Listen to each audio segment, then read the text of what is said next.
Catherine, it's Miss Davis. Mia. She had a little friction with a classmate.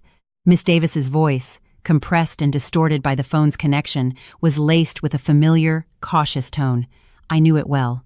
At the Acorn Academy, the elite private preschool Mia attended, the teachers treated every deep-pocketed parent with that same brand of delicate customer service. "Get to the point," I interrupted, gently placing the freshly cut, dew-kissed gardenia onto a white porcelain tray beside me. The cool touch of the petals on my fingertips did little to soothe the irritation simmering inside me. Yes, well, it was with a boy from the older class, Aiden Cole. Mia's cheek was scratched. It's not serious, but it did break the skin. The other parent is on their way now. We were hoping you could... Aiden Cole. That last name pricked my ear like a tiny needle. I didn't dwell on it, but the nameless fire in my chest burned hotter. The perfect, sterile world I had so carefully constructed for Mia had finally been breached by an outside force. "I'll be right there." I hung up and quickly changed out of my loungewear. The woman in the mirror was polished, her face a mask of serene composure. She wore a tailored Chanel suit, and on her wrist, a discreetly expensive Jaeger-LeCoultre Reverso watch. This was Catherine Shen, a successful, independent, and perhaps even cold woman, not the housewife from 3 years ago whose hand trembled so badly she could barely hold the pen to sign her divorce papers. The drive from my penthouse at the Summit Residences in downtown Chicago to the Acorn Academy in the northern suburbs was only 40 minutes. My white Porsche Taycan moved through traffic with a silent, swift efficiency that mirrored my state of mind. I wasn't panicked, nor was I angry to the point of irrationality. My brain, honed by 3 years in crisis management, was already running diagnostics, analyzing the situation, creating response scenarios, assessing risks. It was instinct now to handle the most volatile situations with the calmest demeanor. But when Miss Davis led me into the infirmary, the sharp, sterile scent of antiseptic filling the air, all my carefully constructed composure shattered. My daughter, Mia, was sitting on a small white cot. She was wearing her favorite blue princess dress, but now she looked like a butterfly caught in the rain, her wings drooping. Her small body was curled into a ball, her head bowed, her fine, soft hair hiding most of her face. She heard my footsteps and slowly looked up. On that little face I kissed 1,000 times a day, 3 parallel crimson lines stretched from the corner of her left eye down her cheek. They weren't deep, but on her pale, flawless skin they were shockingly stark.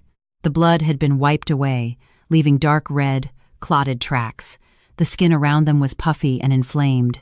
She saw me, her little lip trembled, and her big eyes instantly filled with tears, but she fought stubbornly to keep them from falling. "Mommy," she whispered, her voice soft and full of hurt. In that moment, I felt an invisible hand clench around my heart, squeezing so tightly I could barely breathe. I rushed to her side and knelt, my fingers gently touching the unmarred part of her cheek. My voice trembled with suppressed rage. "Does it hurt, sweetie?" She shook her head, but the tears finally betrayed her, rolling down her face and landing on the back of my hand, hot as coals. "Miss Davis, the security footage?" My voice was ice. My gaze shifted from my daughter's face directly to the helpless teacher. Miss Davis's face went pale, her eyes darting away. "Catherine, the thing is, the area where the children were playing, it's a surveillance blind spot. The same old script." I scoffed internally. A surveillance blind spot. A euphemism for a privilege zone, reserved for certain special children. The children of parents who made 7-figure donations to this school naturally had the right to disappear from camera feeds. "So, we only have verbal accounts of what happened. Is that it?" I stood up, my height giving me an advantage as I looked down at her. "In that case, where are the other child and his parent?"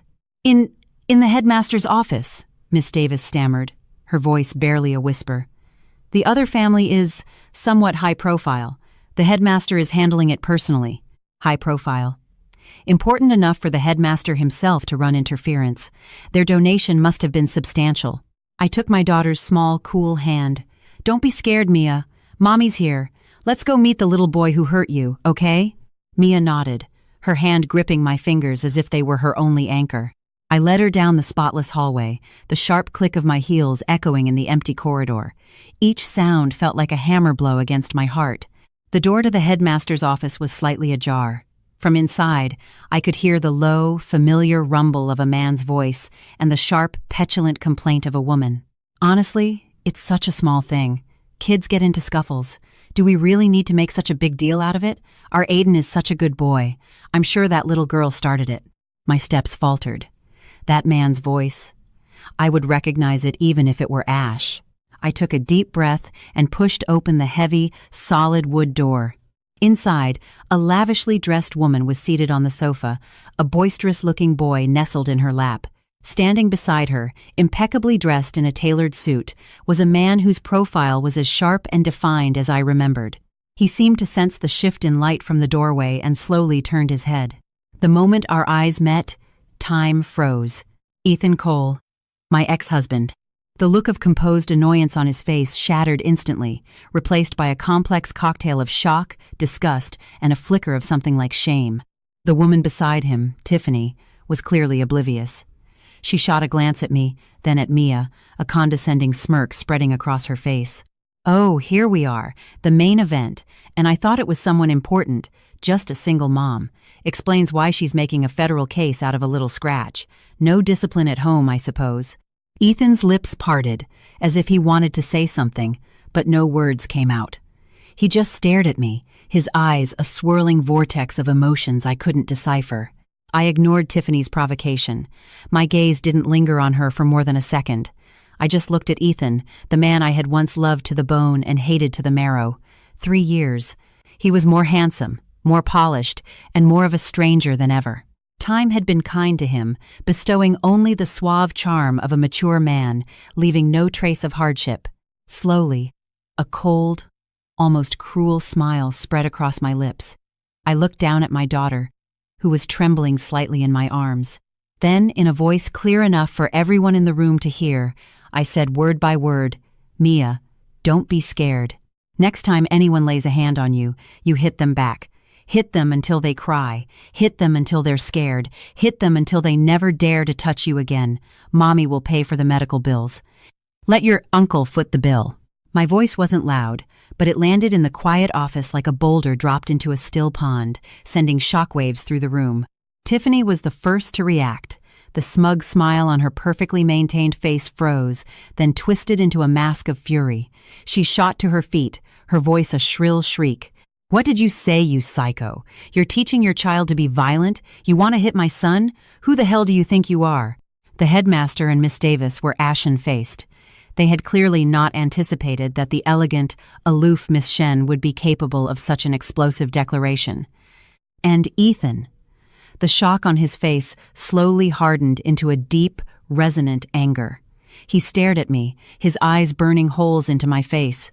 "Catherine, are you insane?" He ground out through clenched teeth, his voice dripping with the righteous indignation of a superior being who had just been offended. "Do you have any idea what you're saying in front of a child?" I finally lifted my gaze from my daughter to meet his. I didn't flinch. In fact, my smile widened. Of course I do. I'm teaching my daughter how to protect herself in a world where the strong prey on the weak. Unlike some people, I paused, my eyes flicking to the defiant little boy in his new wife's arms, who only teach their children how to throw their weight around and then hide behind their parents. "You!" Tiffany was shaking with rage, pointing a manicured finger at me. "Your daughter tried to steal Aiden's toy.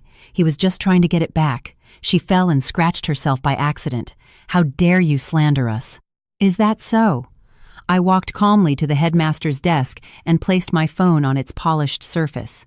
I tapped the screen, and a video began to play. Several children were playing near a slide. Mia was sitting quietly in a corner, hugging a stuffed rabbit. Aiden Cole walked over and, without a word, tried to snatch it. When Mia resisted, he shoved her. She fell to the ground. He grabbed the rabbit, but apparently that wasn't enough. He leaned over and deliberately dragged his fingernails down her face. The video was short and a little shaky, clearly filmed from a low angle. "Miss Davis, you said that area was a surveillance blind spot, but that doesn't mean every spot is. My daughter's smartwatch, in addition to GPS and calling, has an emergency video recording function. The angle isn't perfect, but it's clear enough to see what happened. My voice was flat, as if I were stating an irrelevant fact. Miss Davis's face went from white to translucent. She opened her mouth, but no sound came out. The headmaster's expression was a kaleidoscope of horror and panic. He looked at me, then at the stone-faced Ethan Cole, beads of sweat forming on his brow. Tiffany's bluster vanished. She stared at the video in disbelief, then back at me, muttering, "No, that's impossible. Aiden, Ethan's expression could no longer be described as merely dark. He snatched Tiffany's phone from her hand. It was clearly displaying a group chat where she had, no doubt, been spinning her own version of events. He stared at my phone, then back at his breathing growing heavy. I didn't need to see it to know she'd been painting her son as the victim in the parent group chat. My video was a scalpel, slicing through her web of lies. "Catherine, what do you want?" Ethan finally spoke, his voice hoarse. He put the phone down, his gaze heavy as he looked at me, no longer just with anger, but with a new layer of caution and scrutiny. "What do I want?" I repeated his words, finding them almost comical. "Mr. Cole, that's a fascinating question. Your son injured my daughter. Your current wife slandered my daughter and insulted me. And now you're asking me what I want?" I walked toward him, my heels giving me enough height to meet his gaze directly. We stood less than 2 feet apart. I could smell the expensive, woody scent of his cologne, so different from the one he wore 3 years ago. "I want you, your wife, and your son to stand right here and offer my daughter, Mia Shen, a formal, bowing apology. I want the child who assaulted her to be expelled from this school, effective immediately. And I want a public, written explanation from the school regarding its surveillance blind spots and teacher negligence, along with a concrete plan for reform. All 3 conditions, not one less." My voice was quiet, but every word landed with the force of a nail being hammered into wood. Tiffany shrieked as if she'd heard the world's greatest joke. "You're dreaming. Apologize to that little nobody, and get my son expelled? Do you have any idea how much we donate to Acorn Academy every year? Do you know who Ethan is?" "Of course I know," I said, looking at her with something akin to pity. "I know exactly who he is, which is why I know that he cares more about his reputation and his company's stock price than you do. Tiffany, you may think marrying into wealth gives you a free pass to do as you please, but you seem to have forgotten. The more pristine the family image, the more valuable a flawless facade becomes. And today, you and your son are personally tearing that facade to shreds." With that, I turned my attention back to Ethan. "Ethan Cole, my terms. Do you accept?" He didn't answer immediately. He just stared at me, his expression a tangled mess. He seemed to be searching my face for a trace of the submissive, accommodating woman he had known 3 years ago, the woman who lived for his approval. He failed. The Catherine Shen standing before him was a stranger, calm, powerful, and radiating hostility. "Catherine, we don't have to make this so ugly," he finally said, his tone softening slightly, taking on a negotiating edge. "Mia's medical expenses, pain, and suffering. I'll pay double. No, 10 times the amount. I'll have Aiden apologize in person. As for the school, I'll make sure they give you whatever you want. Expulsion isn't necessary. It's just kids being kids." "Stop," I cut him off. "Ethan, do you really think after all these years I'm still the woman you can buy off with money?" The smile on my face grew colder. "And don't call me Catherine. It sounds disgusting coming from you. It's Miss Shen. Also, my daughter doesn't use your last name anymore. She uses mine. She's Mia Shen." "You wouldn't dare." Ethan was finally thoroughly enraged. He took a sharp step forward, the aura of authority he cultivated in boardrooms washing over me. "Mia is my daughter. She has Cole blood in her veins. What right do you have to change her name?" "The right granted to me by the divorce decree you signed, which gives me full physical and legal custody, including all educational and medical decisions. The right I earned over the past 3 years while you did nothing but have your assistant wire a laughable amount of child support once a month without so much as a single visit. What right do you have to stand here and invoke the word father in my presence?" My voice rose, the dam of 3 years of repressed anger and hurt finally breaking. Just then, my phone vibrated in my pocket. I pulled it out. It was a text from Julian Vance. "Arrived. Just finished my meeting. I'm outside the school." I put my phone away, the last shred of my hesitation dissolving. I looked up, meeting the furious gaze of Ethan Cole and the gloating expression of Tiffany, who was clearly enjoying the spectacle. I repeated my earlier question, this time with an ultimatum. My friend is here. I'm asking you one last time. My terms. Do you accept them or not? Friend? Tiffany sneered. My. You certainly moved on fast.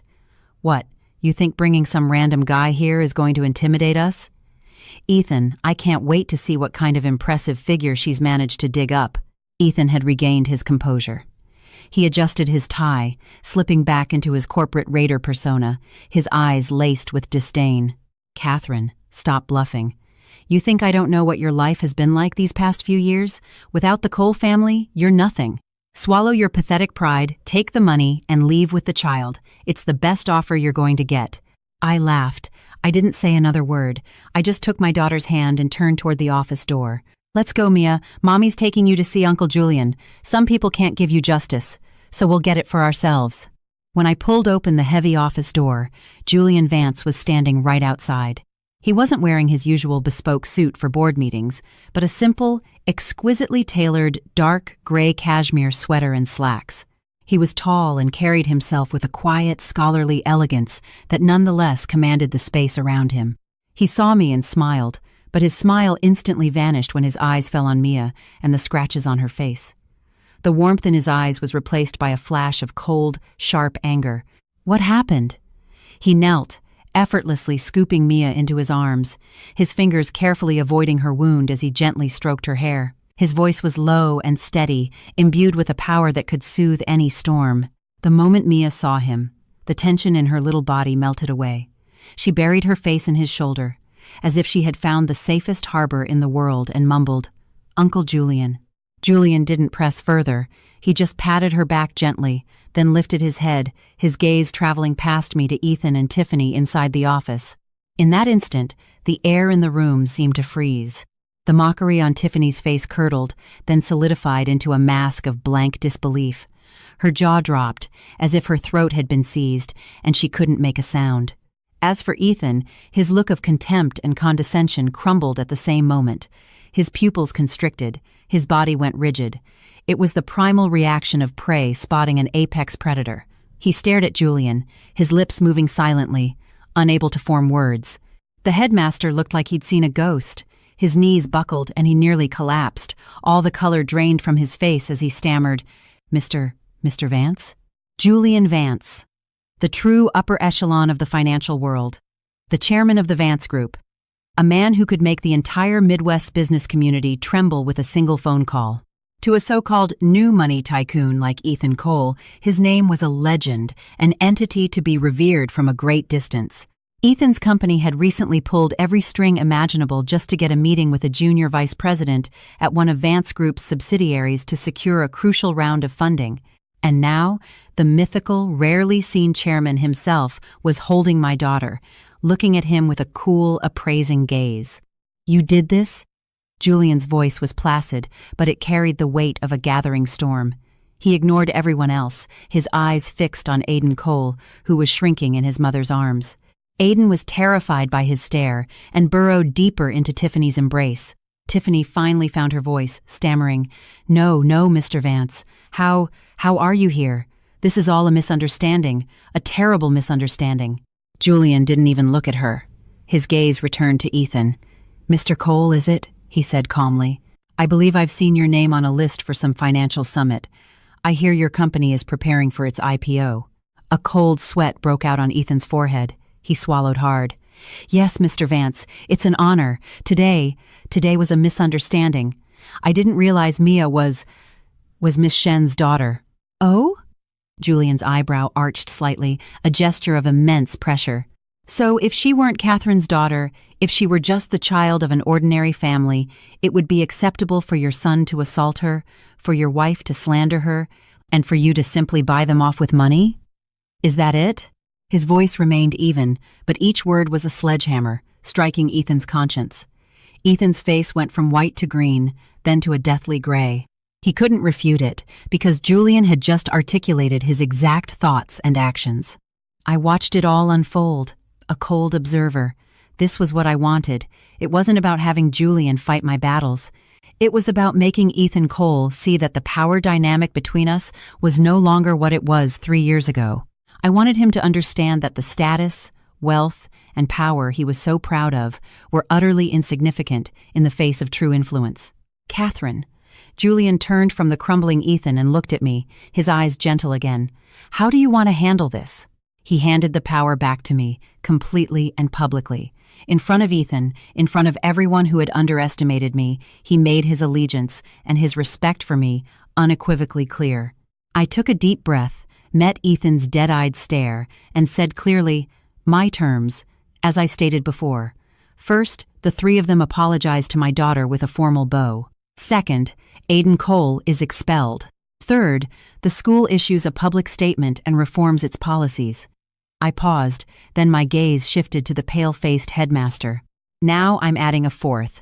Tomorrow I want you and your administrative team to read a formal apology in front of the entire school. It seems the Acorn Academy's educational philosophy needs a complete overhaul. You're crazy! You're a lunatic! Tiffany finally broke down, screaming hysterically. Expel my son? Make the headmaster apologize? Who do you think you are? Mr. Vance, don't let this woman fool you. She's a gold digger. Ethan dumped her 3 years ago, and now she's latched onto you. She doesn't love you. She only loves your money. Julian's expression hardened. But before he could speak, Ethan lunged forward and slapped Tiffany hard across the face. The sharp crack echoed in the silent office. Everyone froze. Tiffany held her cheek, staring at Ethan in disbelief. You hit me? You hit me for this, bitch? Shut up! Ethan's eyes were bloodshot. He was like a cornered animal, hissing in a low growl. Haven't you embarrassed me enough? He didn't hit her for me, or even because of Julian's presence. He hit her for himself, for his pathetic career and future, which were about to be incinerated by her stupidity. In the face of absolute self-interest, love and family were as fragile as paper. I'd learned that lesson 3 years ago. Now, it was Tiffany's turn. Ethan turned to face me, to face Julian. He took a deep, shuddering breath, and then, under the shocked gazes of everyone present, he slowly, deliberately bent his proud back. I'm sorry, he said to Mia, his voice ragged. It was my fault. I didn't raise my son properly. Please forgive me. He straightened up and looked at me, his eyes filled with humiliation, resentment, and a flicker of regret I couldn't quite place. Catherine, I accept your terms. Ethan's surrender was faster and more complete than I had anticipated. In front of everyone, he dragged the still-stunned Aiden over and forced him into a 90-degree bow in front of Mia.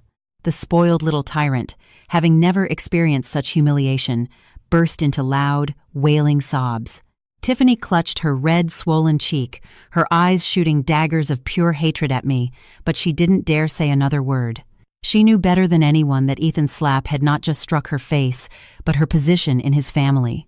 A wife who brought nothing but trouble was a liability a man like him would not tolerate for long.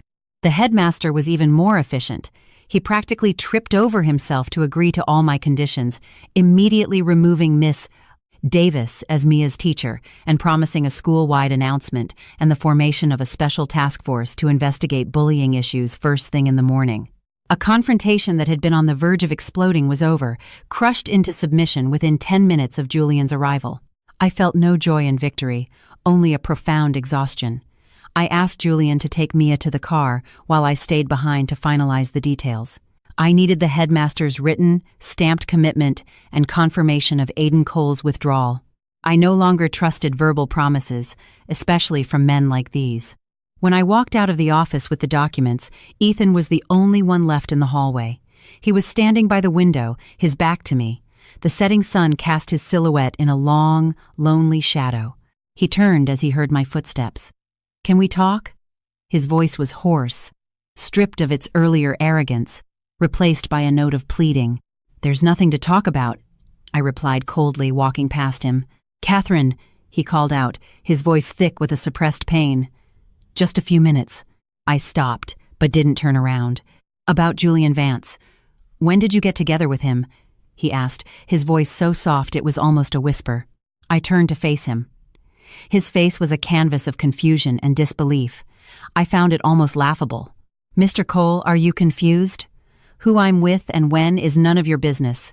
We've been divorced for 3 years. You married your one true love, and I went my own way." "In what capacity are you asking me this question? As my ex-husband? Or as my daughter's biological father?" The words biological father cut him like a knife. He flinched. I never expected. I thought you were struggling." I finally laughed out loud. "You thought that without you I wouldn't survive? That I'd be broke, miserable, crying myself to sleep every night, still obsessed with you?" I shook my head, looking at him as if he were a naive child. "Ethan, you are unbelievably conceited. Put away your pathetic sense of superiority. I am 1,000 times better off without you." "Are you?" He suddenly stepped closer, his eyes red-rimmed, boring into mine. "What about him? Julian Vance? Do you know him? Do you have any idea what kind of man he is?" "Catherine, don't be a fool. You think you've escaped one hell only to land in paradise? Men like him are 100 times more complex than I am. You can't handle him." His words were poison darts. I knew he might be right. Julian's world was deeper and more dangerous than Ethan's. But so what? I can't handle him? I shot back, meeting his gaze. "And I could handle you?" 3 years ago, when you threw me out with nothing for Tiffany, for your so-called true love, did you ever stop to think if I could handle the world? You left me in a desperate situation, with barely any savings and an infant to feed. How is the man you were then any different from the man you imagine him to be now? He opened his mouth, but my words left him speechless. "Ethan, stop talking to me with this fake concern. It makes me sick. You don't care if I'm doing well. You just can't stand that I'm doing better than you. You can't accept that your ex-wife, the woman you abandoned, found a man who is infinitely more powerful than you are. It's an insult to your fragile ego. That's all this is. You can relax. My relationship with Julian isn't what you think. We're business partners, allies. He has his goals, I have my needs. It's a mutually beneficial arrangement. Clean, simple, and far more reliable than your hypocritical version of love." I finished, turned my back on him, and walked away. From behind me, I heard his low, desperate growl. "A business arrangement? Catherine, what have you turned yourself into? A commodity to be traded." I didn't stop walking. A commodity? Maybe. In this world, apart from blood ties, what relationship isn't a transaction? Marriage, love, friendship, they are all trades. The only difference is the currency. Some use affection, some use beauty, some use money. I, Catherine Shen, use my brain, my professional skills, my value as a top-tier crisis manager. That was the most important lesson I learned after leaving Ethan Cole. When I got into the car, Julian was dabbing Mia's cheek with an antiseptic wipe from a small first aid kit. His movements were incredibly gentle, a stark contrast to his formidable reputation. Mia was being brave, not making a sound, just watching him with wide, trusting eyes. "This might sting a little. Be brave," Julian said softly. "I'm not scared," Mia replied in her small voice. "Mommy says I'm a brave girl." Julian smiled and looked up at me, his eyes asking a question. I shook my head, letting him know I was fine. He finished cleaning the cuts and applied a cute cartoon Band-Aid before starting the car. The Taycan pulled away smoothly, leaving the magnificent and cold school building far behind. "All settled?" he asked. I leaned back against the seat, feeling utterly drained. "Thank you for today. We're allies, aren't we?" He kept his eyes on the road, his tone matter of fact. "Helping you is helping me. If Cole's company had gone public successfully, it would have strengthened one of my main competitors. I was just pulling a weed before it could grow." He was always like that, explaining everything in clear, transactional terms, as if our relationship truly were nothing more than a strategic exchange. I knew it was his way of protecting himself, and me. "Then why did you come?" I couldn't help but ask. "When I texted you, weren't you supposed to be in an important meeting?" He was quiet for a moment. "That meeting wasn't as important as you and Mia." My heart skipped a beat.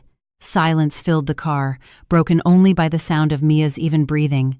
She had fallen asleep in her car seat, tear tracks still faint on her cheeks. I watched the city lights streak past the window, a river of shimmering color.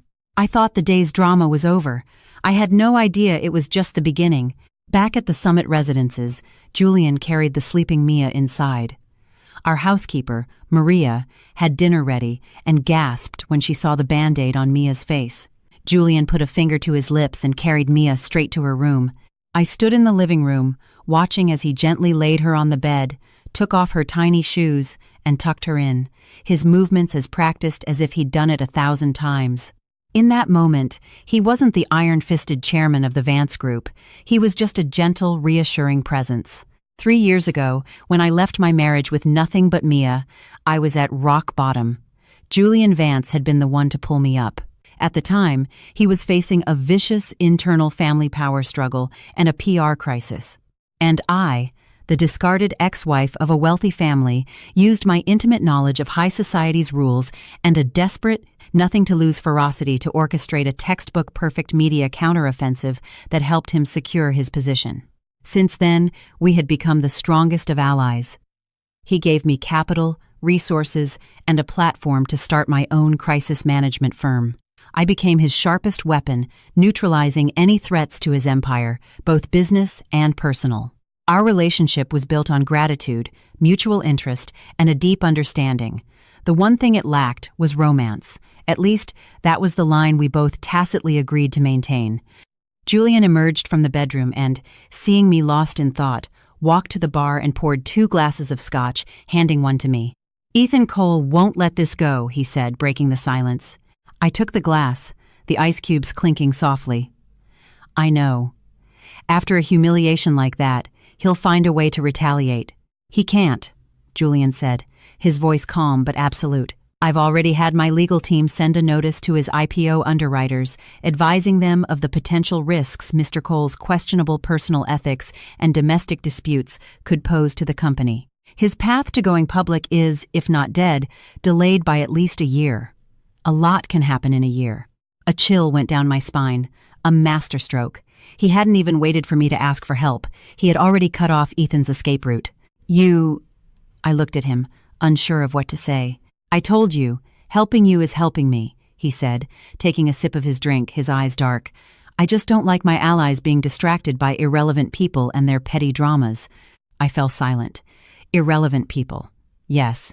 In Julian's world, Ethan Cole was utterly irrelevant, but to me, he was the man I had loved, hated, and lived with for 5 years. The father of my child.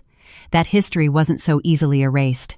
My phone vibrated, a text from an unknown number. I opened it, and my eyes widened. It was a photo, taken from a sneaky angle, of Julian and me talking in the school hallway. Ethan was in the background, a forlorn silhouette. Below the photo was a line of text. "Catherine, you think you won? I can make you lose everything you gained today. And then some, I promise." The sender, I had no doubt, was Tiffany. I showed the phone to Julian. He glanced at it, his expression unchanging. "Are you scared?" he asked simply. I shook my head, a cold smile touching my lips. "She's declaring war. She just chose the wrong opponent." If Ethan was constrained by his reputation and bottom line, a woman like Tiffany, blinded by jealousy and rage, was far more dangerous. She would be reckless. "She wants to play the media game," I said to Julian, a familiar fire lighting in my eyes. "In that case, I'll be happy to show her what a professional looks like." Julian looked at my battle-ready stance and chuckled. "I was hoping you'd take a few days off. It seems you can't sit still. When you're attacked in your own home, you don't wait to fight back." I shrugged, already in work mode. I put down my glass, my mind racing. Her playbook is simple. 1. Smear me as a gold-digging, social-climbing mother who abandoned her husband. 2. Play the victim, painting herself as the righteous wife bullied by the ex. 3. Use my hit-him-back speech to portray me as a violent, unhinged parent. She'll leak it all to gossip blogs, hire bots to drive the narrative, and crucify me in the court of public opinion. "And my plan," I continued, dialing my assistant, "is to drop a bigger bomb before she can even light her fuse." "Connie," I said into the phone, "I need a full background check on a Tiffany Cole. Family, education, dating history, credit card statements, everything. Also, get me a meeting with Jessica Liu at Vanity Fair. Tell her I have an exclusive story for her about a single mother's comeback in the corporate world. The sooner, the better." After I hung up, I saw Julian watching me with an appreciative gaze. "You're always like this. Once you're in the zone, you're like a fully fueled fighter jet." What can I say? You can't just sit there when someone's trying to burn your house down. Just then, Julian's phone rang. He glanced at the caller ID, and his brow furrowed almost imperceptibly. He walked over to the floor-to-ceiling window to take the call, his voice low, but I could still make out fragments. The estate. My father. The marriage. He ended the call, his expression returning to neutral, but I saw a new, unreadable weight in his eyes. I have to go. Something at the office, he said. Okay. I didn't ask. Our unspoken rule was never to pry into each other's private lives. He was at the door, his hand on the handle, when he turned back. Catherine, he said, hesitating. What is it? He paused for a few seconds. Tiffany. If you need me to, I can make her disappear from this city.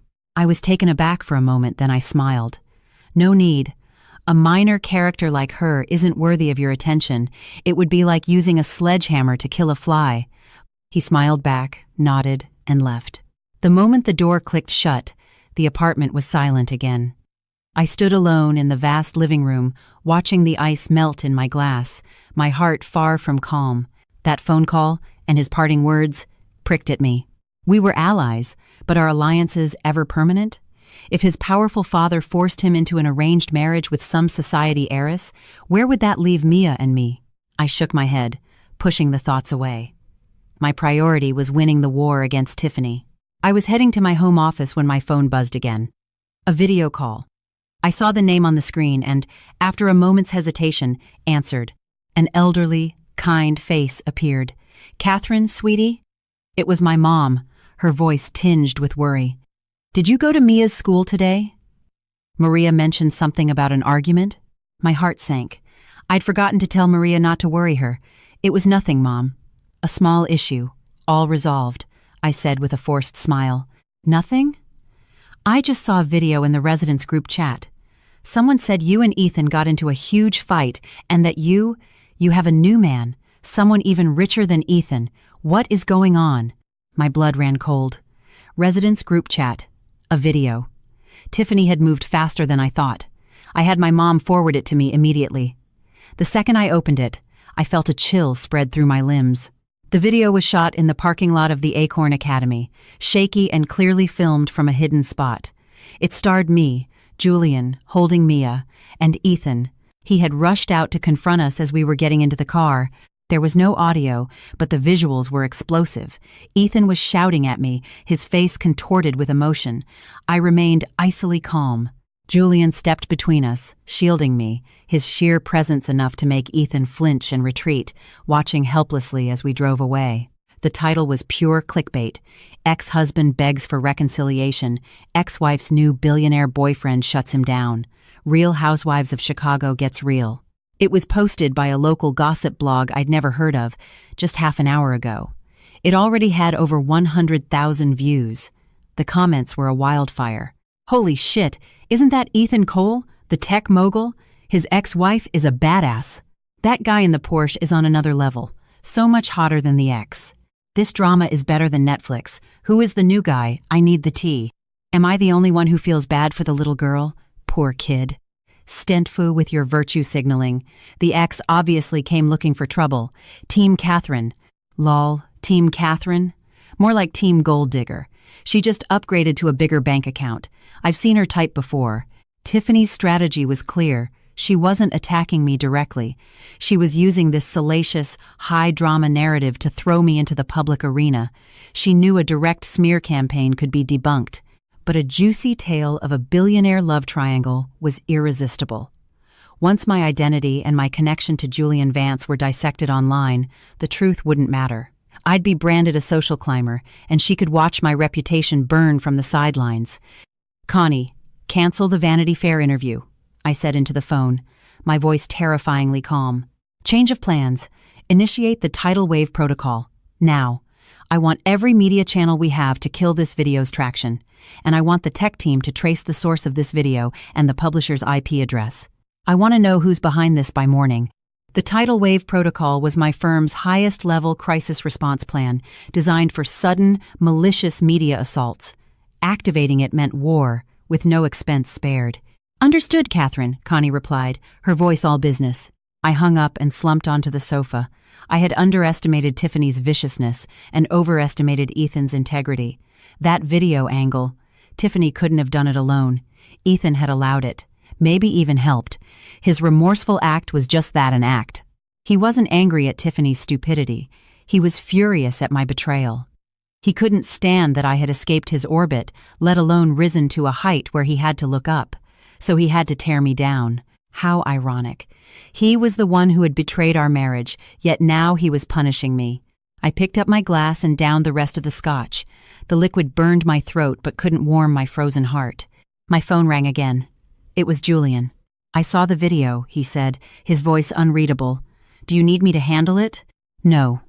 I took a deep breath, my resolve returning. This is my war, and if I'm right, this is just step one. She's putting me on a pedestal to be judged, forcing my hand. Then she'll release the second bomb. "The second bomb?" "If I'm not mistaken," I said, my voice hardening, "her next move will be to go after Mia. A mother's weakest point is always her child. Tiffany will leak the audio of what I said in the headmaster's office, edited out of context. She'll paint me as a vindictive shrew who teaches her daughter violence just to get back at her ex. Once that narrative takes hold, I'll be finished." There was a pause on his end. "I understand.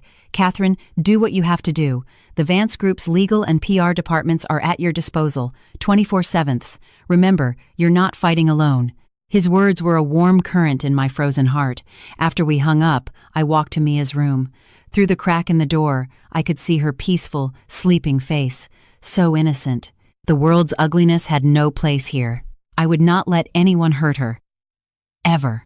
I returned to my office, opened my laptop, and began to write. Tiffany wanted to play with fire.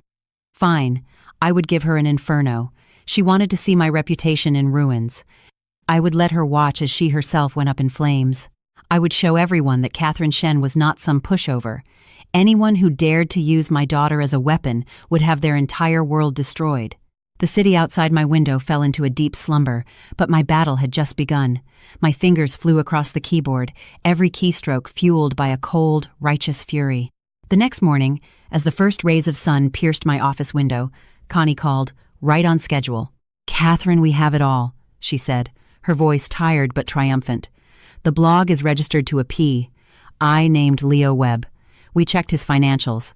Yesterday evening, he received a wire transfer for $50,000 from Tiffany Cole's personal assistant. And," she continued, "we also recovered some deleted files from Webb's computer. Not just yesterday's video, but also the audio recording of you in the headmaster's office. Just as I thought. Has the audio been released?" "Not yet, but our media monitoring shows several prominent parenting bloggers have started posting think pieces about single-parent households, childhood aggression, and the impact of a mother's toxic influence. They're priming the audience. The plan is to create a moral panic and then drop you in the middle as the prime example." "I see." My voice was dangerously calm. "Send all of Webb's information, including evidence of other dirty jobs his agency has done anonymously, to a few of his biggest competitors in the PI business. And include the wire transfer records from Tiffany's assistant." "You want to?"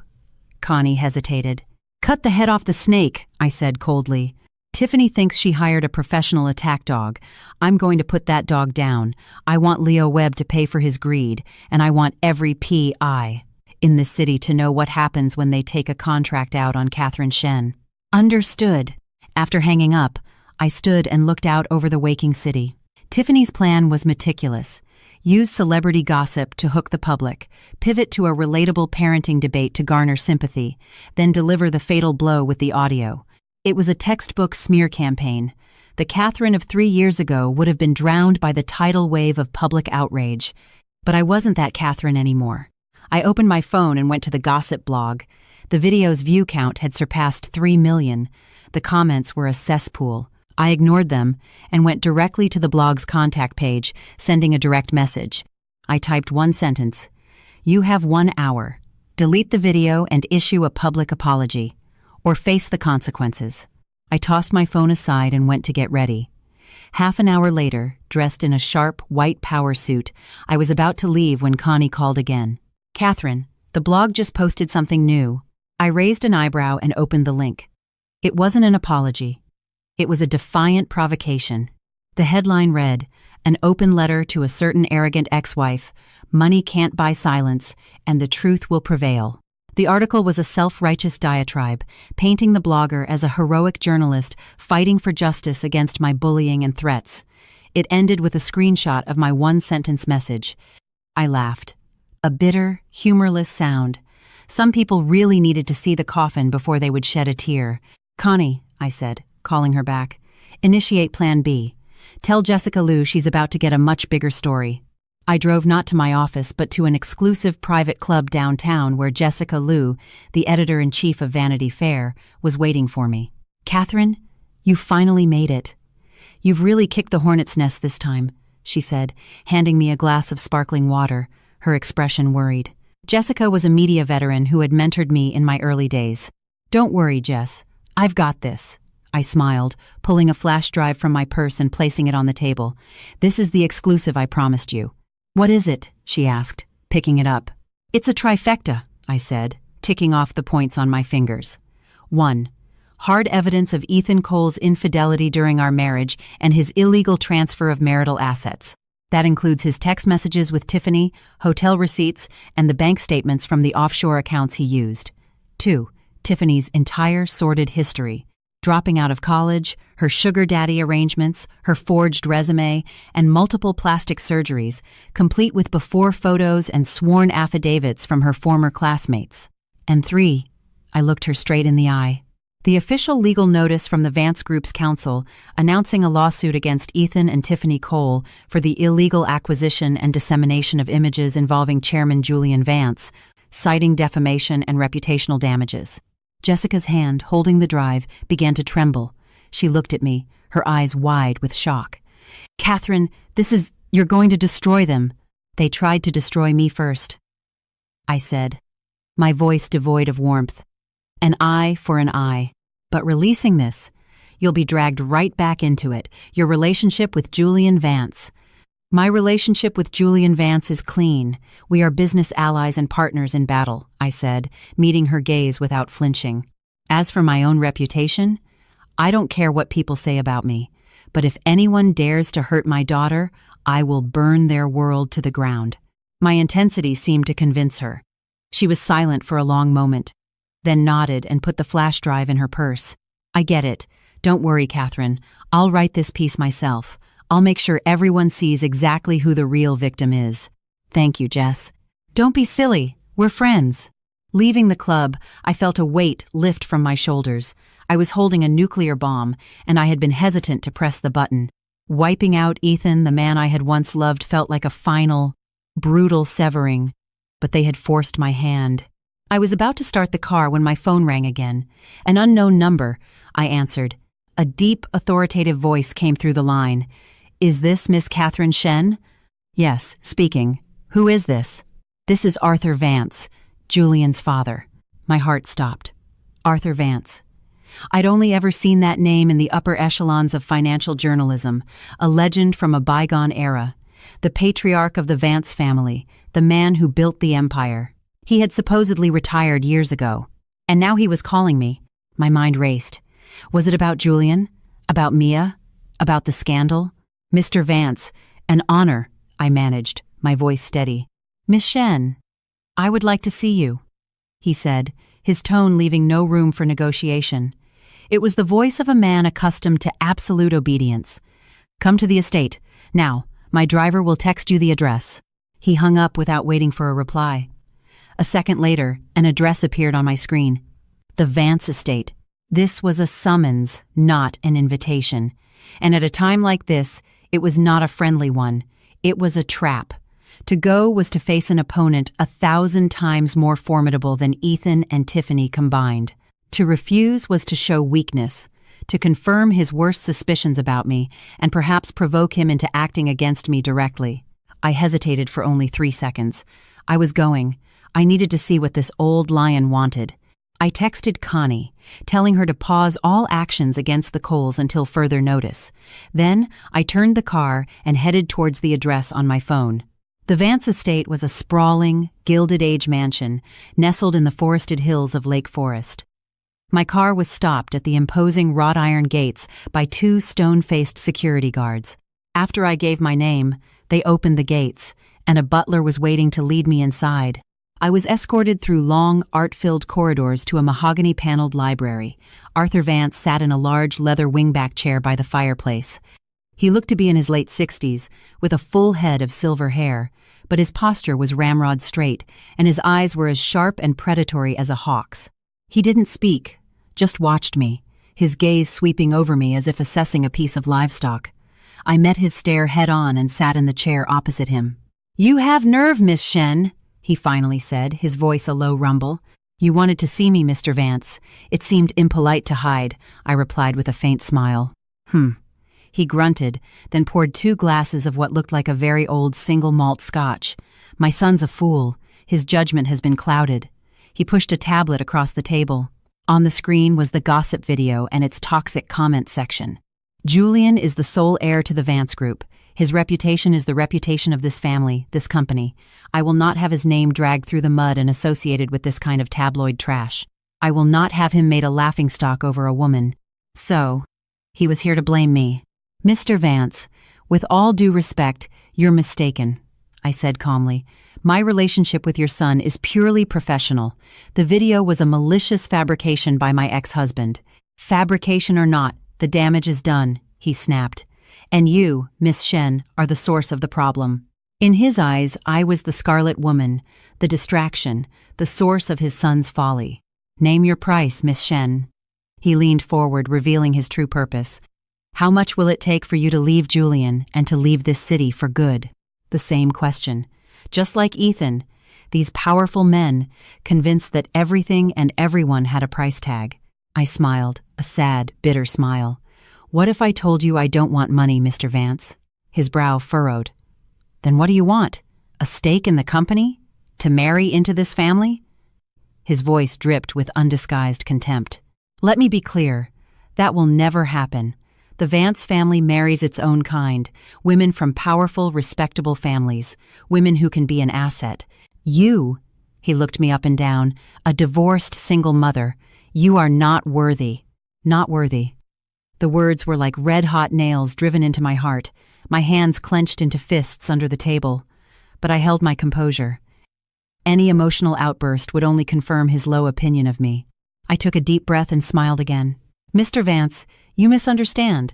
I have never had any desire to marry into your family. I'm not interested in your fortune. I work with your son because we have a common enemy." "Oh?" He was intrigued. "You must be aware of the power struggle 3 years ago when your son's uncles nearly ousted him. The media campaign against him was secretly funded by one of them, your brother, Robert Vance. And who was Robert Vance's local partner in that venture? My ex-husband, Ethan Cole. This was the ace I'd been holding. A connection I'd uncovered during my initial research for Julian, something even he might not have known." Arthur Vance's face changed. The hawk-like eyes flashed with a dark, dangerous light. "I have all the proof," I pressed on. "My alliance with your son isn't just about my personal revenge. It's about neutralizing a threat to him and to you. From that perspective, Julian and I are soldiers in the same trench. Are you really going to push away an ally to protect an enemy who has already stabbed your family in the back?" My speech left him in a long, brooding silence. He was looking at me differently now, with less contempt and more wary calculation. He clearly hadn't expected the little distraction to be holding such a powerful card. Finally, he spoke. "Even if what you say is true, you must stay away from Julian. Your alliance, your partnership, it ends today." "Why?" "Because," he said, a complex emotion flickering in his eyes, "I have already arranged his marriage." Marriage. The word exploded in my head, shattering my composure. "Her name is Caroline Lee, from the Lee family in Hong Kong. Our families have been allies for generations. This union is not negotiable. The Lee family of Hong Kong, a true global dynasty, an heiress who, in terms of family, education, and looks, was Julian's perfect match." So this was it. He wasn't here to scold me. He was here to clean house before the new bride arrived. In his grand design, I was just an inconvenient loose end to be tied up. My heart sank into a cold, dark abyss. I had thought my alliance with Julian was unbreakable, forged in battle. I had thought it was more reliable than any fleeting romance. But I had forgotten. To men like this, an ally was just a chess piece. And when a piece was no longer useful, or stood in the way of a more important move, it was sacrificed without a second thought. Today, I was that piece. "You're a smart woman, Miss Shen. You know what to do," Arthur Vance said, satisfied by my devastated silence. He slid a check across the table. "This is $50 million, a severance package for your services to this family. Take it, take your child, and disappear. Move abroad, go somewhere no one knows you, and never contact Julian again." $50 million. For 3 years of my life, for all the battles I'd fought for Julian, for my loyalty. That's all I was worth to him. It was so pathetic, it was hilarious. I started to laugh. A loud, unhinged laugh that brought tears to my eyes. Arthur Vance frowned, confused. I wiped my tears and stood up, looking down at him. "Mr. Vance, do you think the men in your family are so irresistible that every woman on earth should be grateful for your scraps? 3 years ago, Ethan Cole tried to pay me off with a house. Today, you try to buy my entire life for $50 million. You are all the same, arrogant, self-important men who think money can solve everything. I, Catherine Shen, am not for sale." I picked up the check and right in front of him, tore it into tiny pieces. The confetti rained down from my fingers. Arthur Vance's face turned purple with rage. He slammed his hand on the table and shot to his feet. "You insolence! Don't you dare refuse my generosity. I have 100 ways to make sure you and that bastard child of yours can't survive in this country." Bastard child. The words sent a tidal wave of pure rage through me. I lunged forward and grabbed the front of his shirt, my eyes blazing. "Say that again," I snarled. He was stunned, clearly having never been treated this way in his life. You crazy woman, let go of me." "My daughter is my life," I hissed, my voice shaking with fury. "Anyone who insults her, I will destroy." "You think you're so powerful, Arthur Vance? To me, you and your future daughter-in-law are worth less than a single hair on my daughter's head. You think an arranged marriage can control Julian? Have you ever asked him what he wants? You know nothing about him. You only know your deals, your empire. You may be a successful businessman, but you are a pathetic excuse for a father." I shoved him away. He stumbled back, crashing into a bookshelf. "And keep your filthy money. Anything I want, I will earn myself. I helped your son win his company back from your brothers, and I can build my own life in this city without him. As of today, my alliance with Julian is over, and our business is concluded. As for Ethan and Tiffany Cole, that's my fight, and I'll handle it my way." Without another glance, I turned and stormed out of the library. When I stepped out of the Vance estate's heavy gates, the bright sun was blinding. I collapsed against my steering wheel and finally let myself sob. All the strength, all the pretense, it all came crashing down. I thought I was invincible, but his words had pierced the one part of me that was still vulnerable. I wasn't crying because I'd been abandoned or because I'd lost my powerful backer. I was crying for the sheer injustice of it all. Why was it that women like me, no matter how hard we fought, were still seen as disposable objects by the men in power? Why did my daughter have to be branded with a vile name just because she didn't have a father in the traditional sense? I cried until my phone rang, pulling me back to reality. It was Julian. I stared at his name, my heart aching. I couldn't answer. What would I say? Congratulate him on his engagement? Accuse him of betrayal? I couldn't do it. I declined the call, wiped my tears, and started the car. The alliance was over. From now on, I was truly on my own. I called Connie. "Connie, it's time for Plan C." My voice was hoarse but steady as a rock. "Catherine, are you sure? Once we start this, there's no going back. It's mutually assured destruction." Plan C was my most extreme, most reckless strategy. It wasn't a PR war, it was a capital war. "I'm sure," I said, looking at my own red-rimmed eyes in the rearview mirror. "They all want to see me burn." "Fine, I'll just take them all down with me." Plan C was simple. Short Ethan Cole's company into oblivion. For the next 2 days, I locked myself in my home trading office. I didn't sleep.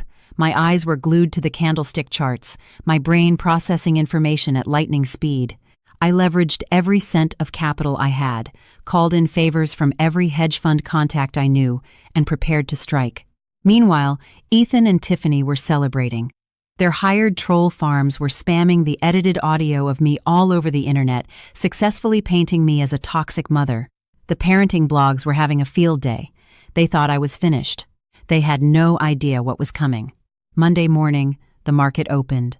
On my command, a tidal wave of sell orders hit the market, crashing down on Ethan's company stock.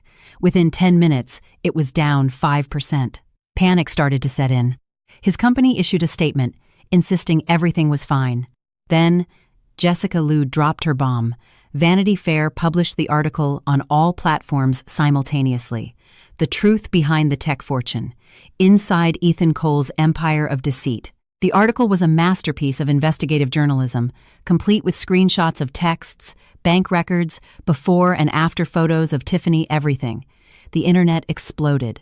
The public opinion that had been so against me reversed in a single, whiplash-inducing moment. Ethan's stock plummeted.